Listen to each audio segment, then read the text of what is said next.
Fantasy tropes are a specific type of literary tropes that occur in fantasy fiction. World building, in particular, has many common conventions as to plot and characterization. To a lesser extent, many works of fantasy operate using these tropes, while others use them in a revisionist manner, making the tropes over for various reasons such as for comic effect, and to create something fresh. Good versus evil. The conflict of good against evil is a theme in the many popular forms of fantasy. Normally, evil characters erupt from the lands to invade and disrupt the good characters' lands. J.R.R. Tolkien delved into the nature of good and evil in The Lord of the Rings, but many of those who followed him used the conflict as a plot device, and often do not distinguish the sides by the behavior. In some works, mostly notably in Sword and Sorcery, evil is not opposed by the unambiguously good but by the morally unreliable. Heroic characters are a mainstay of fantasy, particularly high fantasy and sword and sorcery. Such characters are capable of more than ordinary behavior, physically, morally, or both. Sometimes they might have to grow into the role ordained for them. This may take the form of maturation, which is often through coming of age. Many protagonists are unknown to themselves, of royal blood, even in so fanciful a tale as Through the Looking Glass. Alice is made a queen in the end. This can serve as a symbolic recognition of the inner worth of the hero. Commonly, these tales revolve around the maltreated hero coming into his or her own. This can reflect a wish fulfillment dream, or symbolically embody a profound transformation. Dark Lord. The forces of evil are often personified in a Dark Lord. Besides possessing vast magical abilities, a Dark Lord often controls great armies and can be portrayed as possessing devil-like qualities. A Dark Lord is usually depicted as the ultimate personification of evil, as with Sauron of The Lord of the Rings, Conan the Barbarian's archenemy, Thulsa Doom, the Dark One of the Wheel of Time, and Lord Voldemort of Harry Potter. Other notable Dark Lords include the Sith Lords from Star Wars, which include Darth Vader and Emperor Palpatine, Darkseid from DC Comics, Mundus from the Devil May Cry video game series, Dracula of the Castlevania series, Skeletor from Masters of the Universe, Morgoth from the Silmarillion, Aron Death Lord from the Chronicles of Predain, Torak for the Belgariad, Nightmare from Soul Calibur, Ganon from The Legend of Zelda, Exdeath from Final Fantasy V, and Galbatorix from The Inheritance Cycle.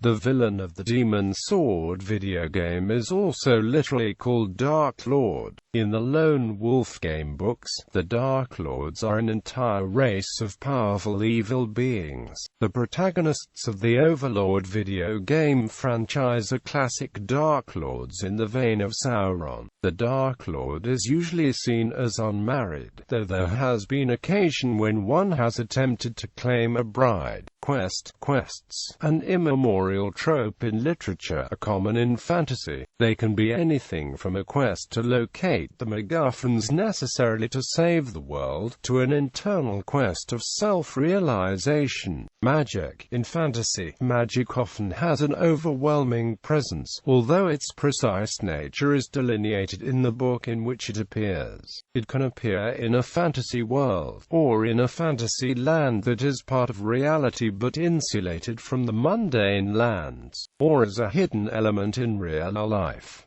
A common trope is that the ability to work magic is innate and rare. As a consequence, the person who uses it, usually called a magician, wizard, sorcerer, warlock, mage, or magus, is a common figure in fantasy. Another feature is the magic item, which can endow characters with magical abilities that are not innate, or enhance the abilities of the innately powerful.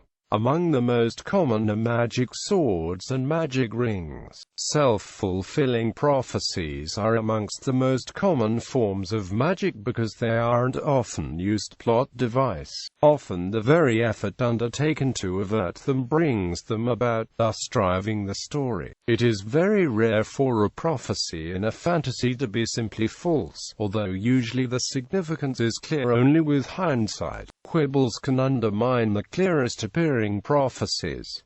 In The Lord of the Rings, J.R. Tolkien minimized use of the word magic. Beings who use such abilities tend to be confused when they are described this way by others. In the Star Wars franchise, the Jedi employed the use of the Force, an essentially magical power that grants mystical abilities and heightened senses and skills to whoever wields it. In science fiction stories, psionics are used to provide characters with abilities that are usually seen in fantasy works and, if called magic, would make the story fantasy instead of science fiction. Medievalism. Many creatures seen in fantasy fiction are drawn from the folklore of Europe and the romances of medieval Europe. Dragons and unicorns are among the most popular creatures.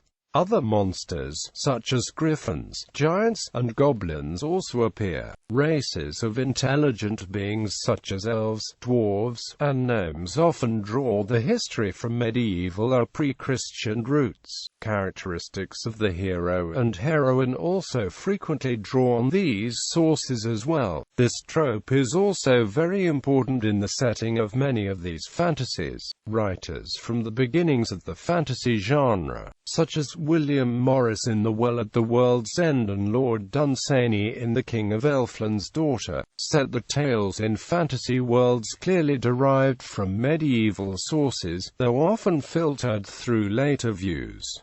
J.R.R. Tolkien set the type even more clearly for high fantasy, which is normally based in such a pseudo-medieval setting. Other fantasy writers have emulated him, and role-playing and computer games have also taken up this tradition. The full width and breadth of the medieval era is seldom drawn upon. Governments, for instance, tend to be feudalistic evil empires or oligarchies, and are usually corrupt. Despite the greater variety of the actual Middle Ages, settings also tend to be medieval in economy, with many fantasy worlds disproportionately pastoral. These settings are typical of epic fantasy and, to a lesser extent, of sword and sorcery, which contains more urban settings than of fantasy in general. The preponderance of epic fantasy in the genre has made them fantasy commonplaces. They are less typical of contemporary fantasy, especially urban fantasy. Ancient world. A less common inspiration is the ancient world. A famous example is the Hyborian Age, which features analogues of ancient Egypt, Mesopotamia, and the Roman Empire, among others. Three notable recent series with such settings are Bartimaeus by Jonathan Stroud, Percy Jackson and AMP, The Olympians and the Heroes of Olympus by Rick Riordan. Races. Many fantasy stories and worlds refer to the main sapient humanoid species as races, rather than as species.